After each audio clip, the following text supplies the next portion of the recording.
Em 1922, quando a independência do país completava 100 anos, o Brasil passava por diversas modificações sociais, políticas e econômicas.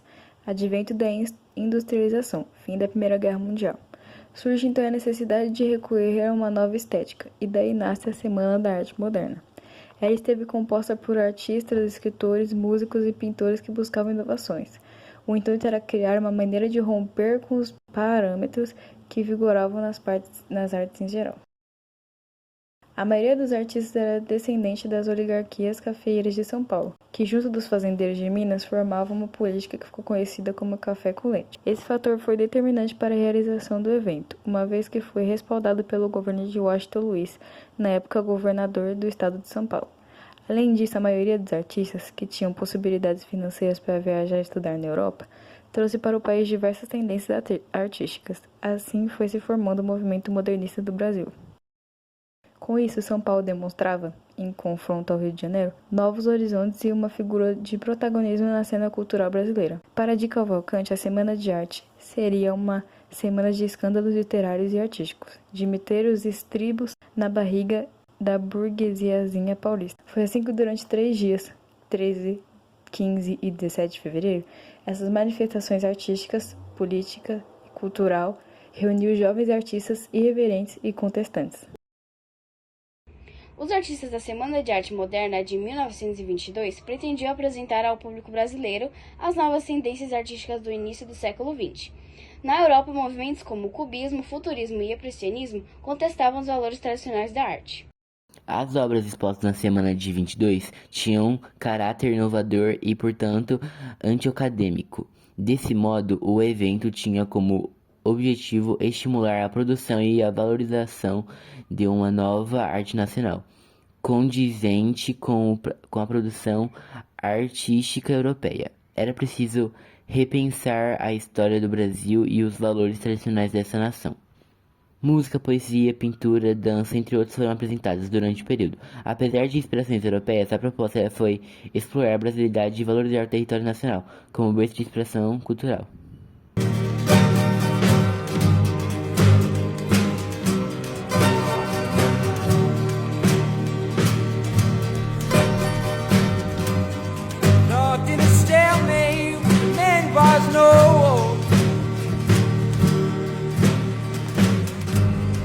Rocking a hard place, he's better in control.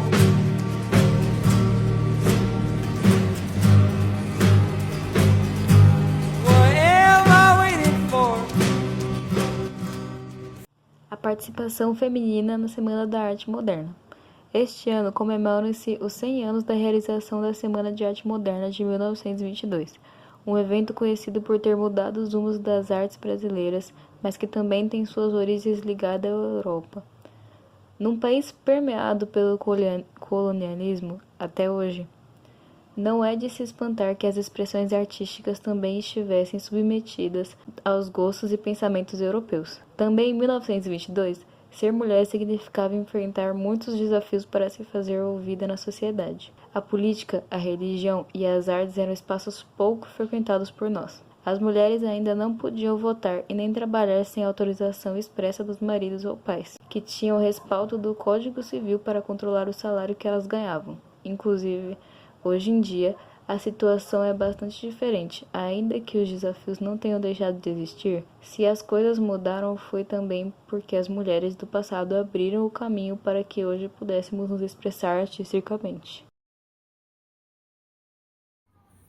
Participaram da Semana de Arte Moderna de 1922 apenas 4 brasileiras, no meio de um número muito maior de homens. Como era habitual, Anita Malfatti, Regina Gomide Graz, Zina Aita e Guiomar Novaes foram os nomes femininos que estiveram presentes no evento.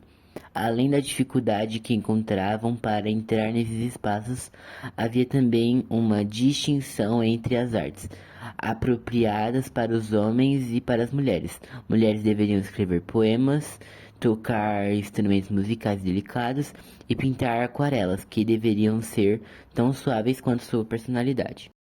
Embora a representatividade feminina deva ser sempre lembrada, também não podemos esquecer que essas mulheres pertenciam à elite brasileira, com condições de vida melhores que a maioria da população. Essa condição social garantiu não apenas tempo livre para se dedicarem às artes, como dinheiro para os materiais, instrumentos e aulas necessárias. O dinheiro assegurava também que elas pudessem circular entre os artistas da época, inclusive passando temporadas na Europa. De forma geral, todo o evento teve um caráter burguês, que não diminuiu sua importância, mas faz com que seja necessário cuidado ao pensar nessa arte como representativa do povo brasileiro. Feet planted beneath my compass, my transport.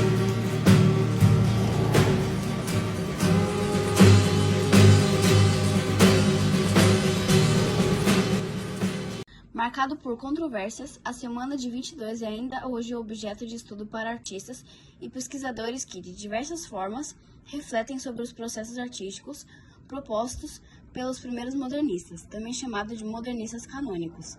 De um lado, estão pesquisadores que refletem a Semana como um grande momento de ruptura para as artes no país. De outra, estudiosos que defendem que a Semana foi somente um evento entre os diversos espaços de discussão e criação sobre o modernismo espalhados pelos estados brasileiros. Apesar de a Semana de 22 ser considerada um marco se não transformador, mas simbólico para as artes plásticas, música, literatura, teatro e arquitetura brasileiras, as propostas começaram a ser gestadas anos antes, por artistas e escritores de diversas partes do país. Daí a necessidade de compreender não somente a semana e seu legado, mas também os passos anteriores à sua realização. Um dos grandes legados da Semana de 22 é a ocupação dos espaços pelos artistas, e a maneira pela qual estas pessoas projetam suas vozes nesses espaços. Para o pesquisador Luca de Nicola, a semana surge do incômodo de que alguns artistas passavam a sentir diante daquele mundo que viviam. O legado que a semana deixa é não temer em pensar e criar a partir dessas incertezas que se apresentam diante de si. A ideia dessa coragem de você enfrentar seus próprios incômodos com o contexto no qual você vive. Um legado cada vez mais necessário.